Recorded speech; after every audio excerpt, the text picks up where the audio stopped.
दीपक बस स्टँडवर उभा राहून बसची वाट पाहत होता. तेव्हा अचानक त्याला त्याची पत्नी शीतल येताना त्याला दिसली. शीतलला पाहून दीपकने तोंड वाकडं केलं आणि त्याची बॅग घेऊन तो तेथून लांब जाऊन जरा उभा राहिला. बस स्टँडवर पोहोचल्यावर शीतलने तिच्या कडेवरच्या तिच्या मुलीला खाली उतरवलं आणि तिने एक तिरका कटाक्ष दीपककडे टाकला. त्याला पाहून झाल्यानंतर शीतल त्या रस्त्याकडे बघू लागली ज्या रस्त्याने बस येणार होती. दोघांचा पण संसार तुटण्याच्या मार्गावर होता. शीतलने दीपकच्या परिवारावर हुंडा मागणी आणि घरेलू हिंसाचार याची केस केली होती आणि त्याचबरोबर तिला दीपककडून घटस्फोट पण पाहिजे होता. त्या बाबतीत पण तिने प्रोसेस सुरू केली होती. शीतल 6 महिन्यापासून माहेरी राहत आहे. 4 वर्षापूर्वीच त्या दोघांचं लग्न झाले होते. लग्नाच्या 3 वर्षापर्यंत सगळं काही ठीकठाक चालू होतं, पण त्यानंतर त्या दोघात चांगलेच खटके उडू लागले. शीतलचं तिच्या सासूबरोबर आणि नणंदबरोबर काही चांगलं चालत नव्हतं. मग असं करत करत हा मामला सगळा पोलीस स्टेशनला गेला आणि तेथून कोर्टमध्ये गेला. 10 दिवसानंतर तिच्या आत्याच्या मुलाचं लग्न होतं. त्यासाठी ती आज चालली होती. दीपक घर बनवण्याचा मिस्त्री होता. काही दिवसांपासून तो शेजारच्या गावात जाऊन मिस्त्रीचं काम करत होता. आज 1 महिन्यानंतर तो घरी चालला होता. त्या गावात अचानक त्या दोघांची गाठ पडली होती.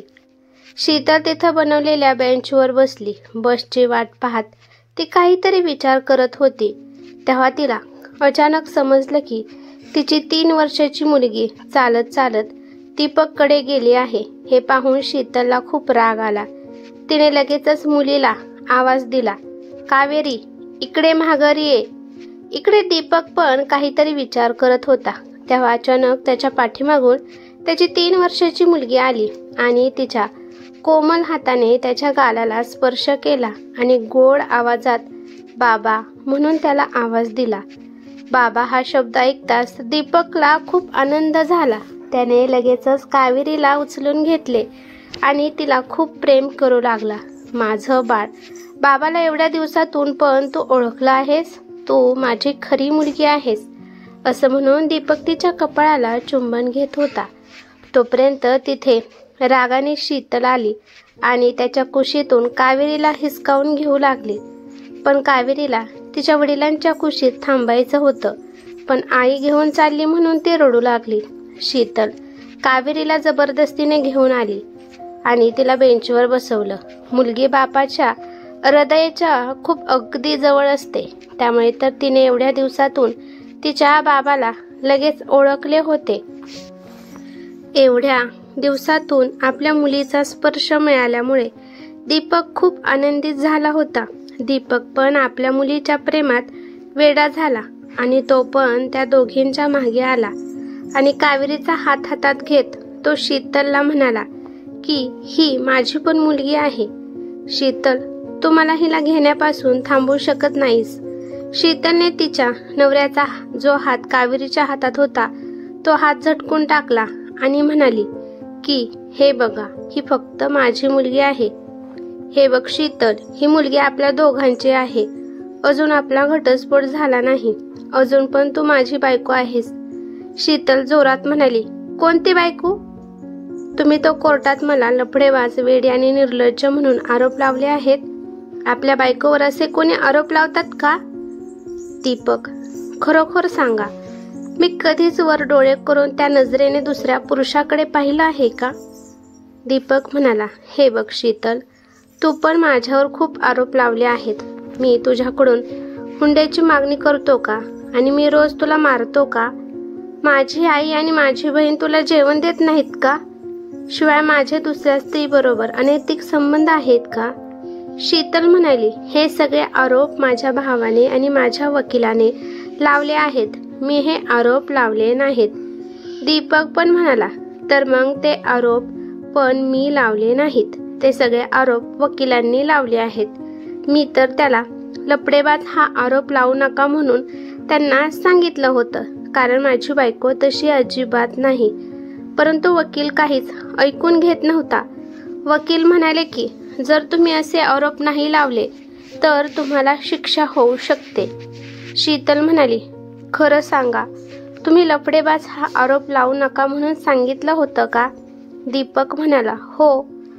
तर ठीक आहे, कावेरीची शपथ घेऊन सांगा की तुम्ही तो आरोप माघारी घेण्यासाठी बोलला होता. दीपकने लगेचच कावेरीच्या डोक्यावर हात ठेवला आणि म्हणाला, मी कावेरीची शपथ घेतो की लफडेबाज हा आरोप तुझ्यावर लावू नका म्हणून मी वकिलांना सांगितलं होतं. दीपकचं बोलणं ऐकून शीतल एकदम शांत झाली आणि तिने दीपकचा हात सोडला. त्यामुळे दीपक त्याच्या मुलीला कडेवर घेऊ शकेल. दीपक खूप खुश झाला आणि त्याने लगेचच कावेरीला उचलून घेतले आणि म्हणाला, कावेरी बाळा, तुला माझी आठवण येते का? कावेरी आपल्या बाबांच्या तोंडावरून हात फिरवत म्हणाली की आई मला तुमची आठवण काढूनच देत नाही. आई म्हणते की बाबा खूप वाईट आहेत. कावेरीचं बोलणं ऐकून दीपक शीतलकडे पाहू लागला आणि म्हणाला की हा बाळा, तुझा बाबा खूप वाईट आहे कारण तुझा बाबा गरीब आहे ना, त्यामुळे मी वाईट आहे. मी आई, बहीण आणि बायकोच्या भांडणामध्ये पूर्णपणे फसलो होतो. मला आई पण पाहिजे होती, बहीण पण पाहिजे होती आणि बायको पण पाहिजे होती, त्यामुळे मी वाईट आहे. शीतल कावेरीला म्हणाली, कावेरी, का खोटं बोलत आहेस? मी कधी म्हणाले की बाबा वाईट आहेत? 3 वर्षाची कावेरी तिच्या आईला म्हणाली, हो आई, तुम्ही म्हणाला होता मामा, आजी सगळे मिळून माझ्या बाबाला वाईट म्हणला होता. शीतल म्हणाली, नातं तुटायला लागलं होतं म्हणून कदाचित मी भावनेच्या भरात बोलून गेले असेल. आणि असं पण तुम्ही नेहमी तुमच्या बहिणीचा आणि आईचा विचार करत होता आणि त्यांची साईड घेऊन माझ्यासोबत बोलत होता. माझं तर त्या घरात काही अस्तित्वच नाही.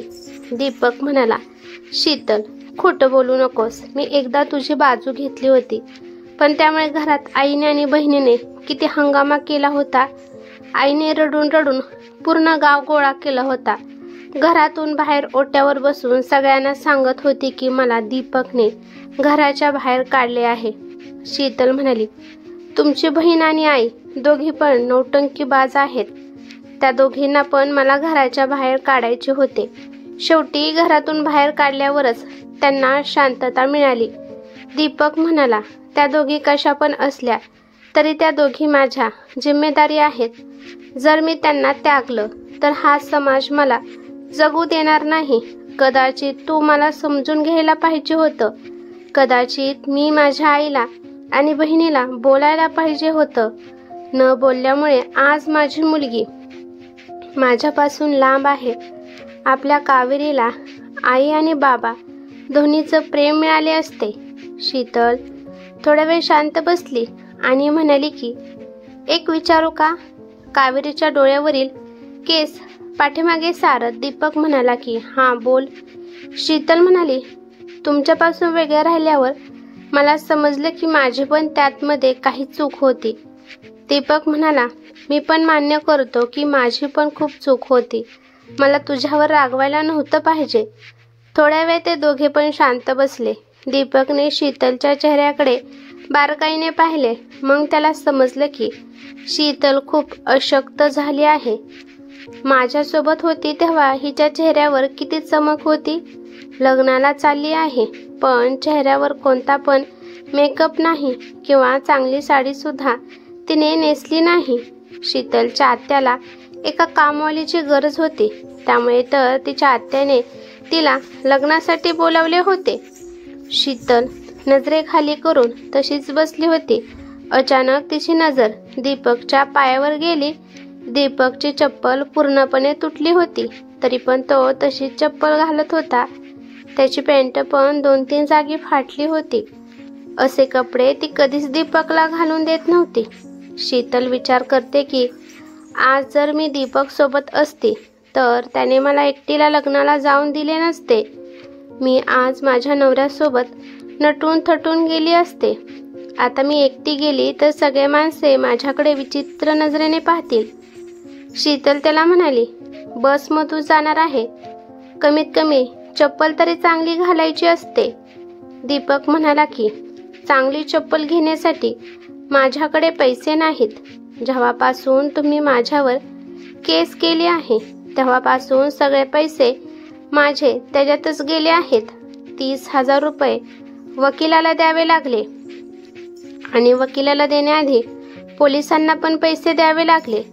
वर्षभर काम कुठे लागून राहते, कधी तर काम मिळते आणि त्यातूनच मला पैसे भेटत होते.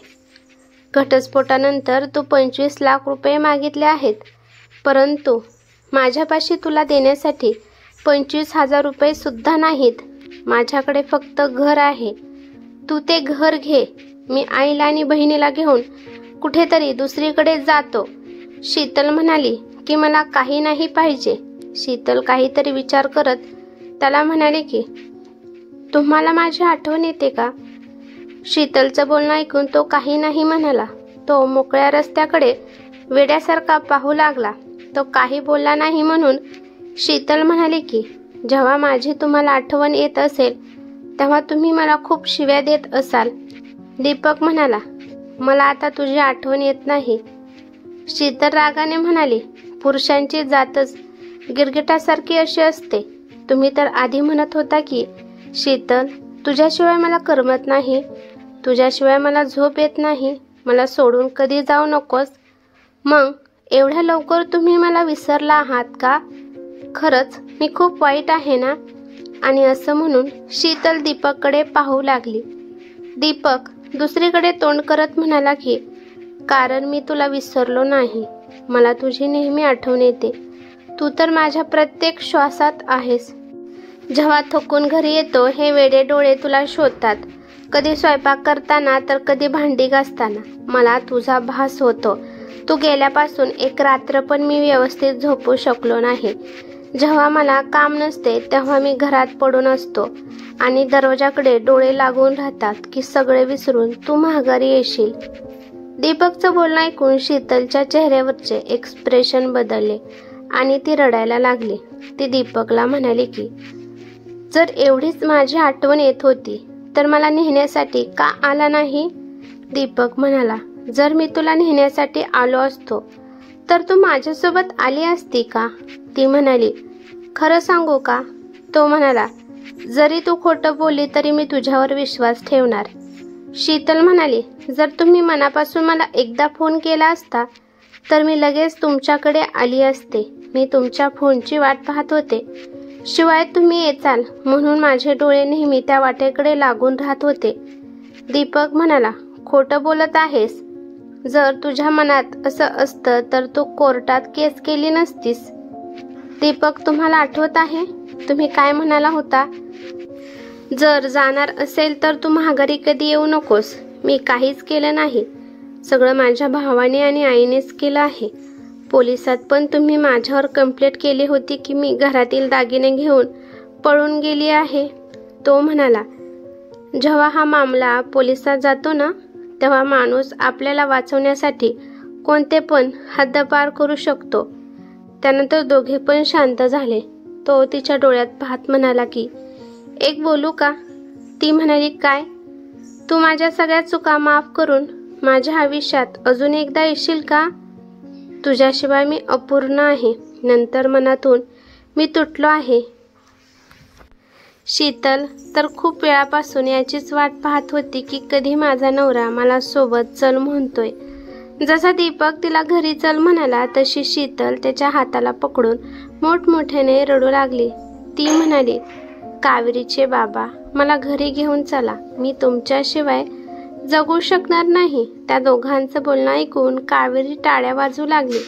कारण तिला आता समजलं होतं की आपल्या आई आणि बाबामधील भांडण मिटलं आहे आणि तिला ताई आणि बाबा दोन्हीचे प्रेम मिळणार आहे. कदाचित बस पण ते दोघे कधी एकत्र येतात याचीच वाट पाहत होती. कारण तेव्हा बस आली होती. बस आल्यावर दोघे पण सोबतच बसमध्ये एका शेजारी बसले आणि दीपक सोबत शीतल सासरी गेली. घरी गेल्यावर नणंद आणि सासूने पण तिचा स्वीकार केला. त्यांना पण समजलं होतं की भांडण करून काही मिळणार नाही. जर नवरा बायको आपापसात व्यवस्थित राहत असतील तर त्या दोघांमध्ये बोलण्याचा अधिकार कोर्टाला सुद्धा नसतो. ही कथा कशी वाटली ते मला कमेंट करून नक्की सांगा.